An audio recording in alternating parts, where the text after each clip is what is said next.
परमात्मा का रूप,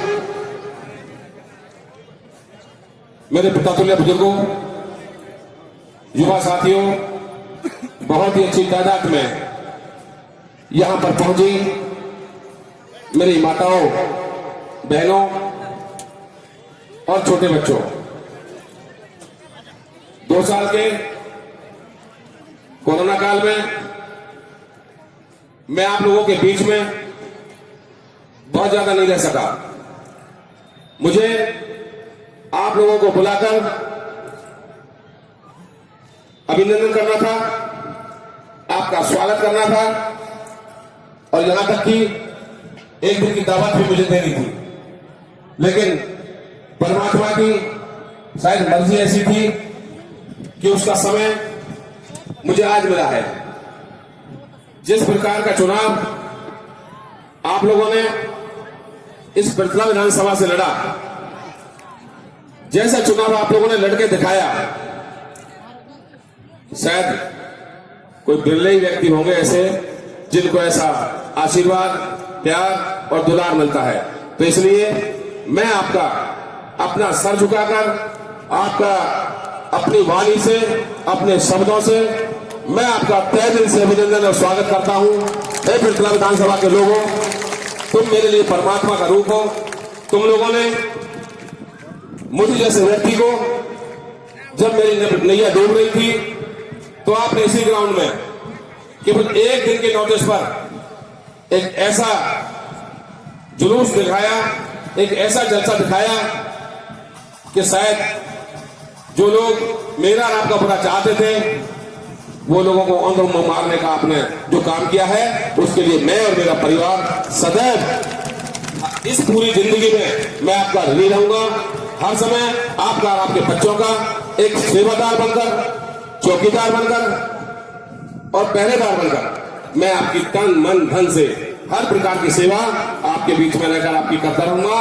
और जो हम लेट हुए हैं, क्योंकि परमात्मा की इच्छा थी, जिस प्रकार से आज हमने कल सुबह भैया बंद कर दो एक बार बोल वाले, जिस प्रकार से आज मुझे यहां परमात्मा ने समय दिया, कल हमने अखंड रामायण बैठाई थी और अखंड रामायण के बाद सुंदरकांड का पाठ और आज मां भगवती का जो चौकी है वो की है। जब मैं सुबह चौकी पे जोत प्रचंड कर रहा था, खड़ा था, तो मैं देख रहा था मां के साथ में जो मेरी माताएं बैठी हैं और भी मेरी माताएं जो पृथला क्षेत्र में होंगी, उन्होंने ऐसे शेरों को जन्म दिया है जैसा शेर मां के चरणों में बैठा है, तो उस शेर की भांति आप लोग काम करते हो। और जब कोई व्यक्ति या पार्टी आपके इस भाई की तरफ देखती है तो ना केवल तुम गुर्राते हो, तुम तो उसे उसका रास्ता भी दिखाते हो। तो हे पृथला के शेरों, मैं तुम्हें हृदय से, दिल की गहराइयों से ना केवल नमन करता हूं, मैं तुम्हें विश्वास दिलाता हूं कि हर हाल में, हर पल आपकी सेवा में जो आपके काम अधूरे हैं उनको भी, और बहुत सारी चीजें ऐसी नहीं होती जो हमेशा पूरी हो जाएं। शायद एक परिवार के काम भी पूरे नहीं होते, लेकिन मेरी कोशिश रहेगी कि कोई भी व्यक्ति, चाहे मेरा वोटर रहा या ना रहा, उसको हर हाल में जिस इच्छा को लेकर आया है उसका वो काम करके पूरा करके भेजूं, ऐसी इच्छा मैं रखता हूं।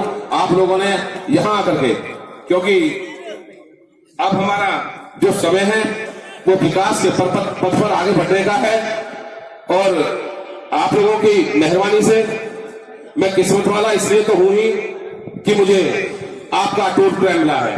लेकिन मैं साथ ही साथ आपको बताऊं कि जिस सरकार में शामिल होने का आपने मुझे निमंत्रण दिया, माननीय मनोहर लाल जी की सरकार में, वो एक ऐसे देवता स्वरूप, एक ऐसे संत स्वरूप इंसान है जिनको 24 घंटे केवल हरियाणा और हरियाणा के लोगों की चिंता रहती है। उनको इस बात की चिंता रहती है कि किस प्रकार हरियाणा के अंतिम व्यक्ति तक जो भी सरकार की योजनाएं हैं उनका लाभ कैसे पहुंचाया जाए। और निश्चित तौर पर जब दूसरी योजना भी आप लोगों ने दी है तो मनोहर लाल जी एक ऐसे पथ पर आगे बढ़ रहे हैं कि जिनकी अगुवाई में ये हरियाणा रात और दिन तरक्की की ओर अग्रसर है। और मैं समझता हूं कि ये हरियाणा इनकी देखरेख में और आगे बढ़ेगा। आपका प्यार, आपका दुलार, आपका आशीर्वाद मुझे मिला। और उसी के लिए जो आप लोगों ने बुरे दिन का संकट था, कई बार लोग कहते हैं कि भाई जो विपक्ष के लोग हैं रो धो के विधायक बन गया। जिसके पैरों से जमीन निकल जाए, जिसके जीवन में एक इतनी बड़ी आफत आ जाए, अगर वो व्यक्ति अपनों के सामने जाकर ना रोएगा तो क्या मैंने ये गुनाह किया?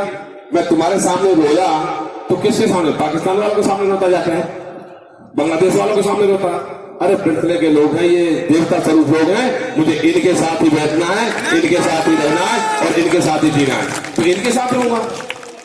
कई बार मैं अपने किसी पारिवारिक फंक्शन में होता हूं तो हमारे कुछ विपक्षी लोग उसकी वीडियो ले जाते हैं और उसे दिखाते हैं कि नैनपाल नाच रहा है। अरे भाई, कई पार्टियों ने जो किस किस तरह के डांस करते हैं एक्टर, कलाकार, उनको टिकटें भी दी हैं, उनको सांसद भी बनाया है। और फिर भाई ये तो मेरा परिवार है, वो तो देश के सामने, दुनिया के सामने नाचते हैं, आधे ढके होते हैं और आधे रंगे नाचते हैं। लेकिन मैं तो अच्छे तरह कपड़े पहन के अपने दोस्तों में, अपने परिवारों में नाचूंगा। भाई मैं तो नाचूंगा भी तुम में, गाऊंगा भी तुम में, खाऊंगा भी तुम में और रहूंगा भी तुम में। अगर कोई विरोधी कोई मेरे में कोई ऐसी चीज बता दे, हाँ, आप लोग जिस प्रकार से एक नेता की इज्जत मान माला से, पैसे से, वोट से करते हो, लेकिन उसी तरह हमारा भी ये कर्तव्य होना चाहिए कि हम आपके घरों में ना झांकें, और झांकें तो इज्जत के साथ झांकें, आपको मान दें, अपनी बहनों को इज्जत दें। वो काम मैं करता हूं। मैं ऐसा काम नहीं करता कि अपनी देवता स्वरूप जनता के किसी भी परिवार में चाहे कोई आँच आई हो। और वैसे मेरा क्षेत्र जानता है कि दुख में, सुख में, शादी में, बीमारी में, मंदिर में, जिस चीज के लिए मेरी सरदारी आई होगी, मैं जीवन में निराश नहीं भेजता। और मित्रों, आज एक कारण आपको बुलाने का यह भी था कि आपकी मेहरबानी से, आपकी कृपा से, माननीय मनोहर लाल जी की मेहरबानी से, सरकार की मेहरबानी से जो भी तनख्वाह या मेरा कुछ आमदनी का साधन बना, मैं अब तक किराए पर रहता था। और कोई ये सोचे कि सीआईडी के माध्यम से ही कब जाए, मैं जो करता हूं खुलेआम करता हूं, सबके सामने करता हूं। कोई ऐसा काम नहीं करता जिससे मुझे मुंह चुराना पड़े। आपके बच्चे अभी तक किराए के मकान पर रहते थे, लेकिन 2.5 साल में आपके आशीर्वाद से मैंने एक छोटा सा मकान जो पुराना लिया था उसको रिनोवेट किया। रिनोवेट करने के बाद उसमें मैंने रिहाइश की और लगभग 350 लोगों को मैंने वहां बुलाया था। माता की चौकी भी थी, इसलिए आज माता की चौकी मैंने इसलिए की है क्योंकि मेरा इलाका नहीं आ सका, तो मैं आप लोगों को बुलाकर हर उस चीज में शामिल रखूंगा जो मेरी अलग से भी होगी। तो आपको जो मुझे घर परिवार आप लोगों ने दिया है, एक छोटा सा मकान जो रिनोवेट हुआ है, उसके लिए भी मैं आपका तहे दिल से धन्यवाद करता हूं।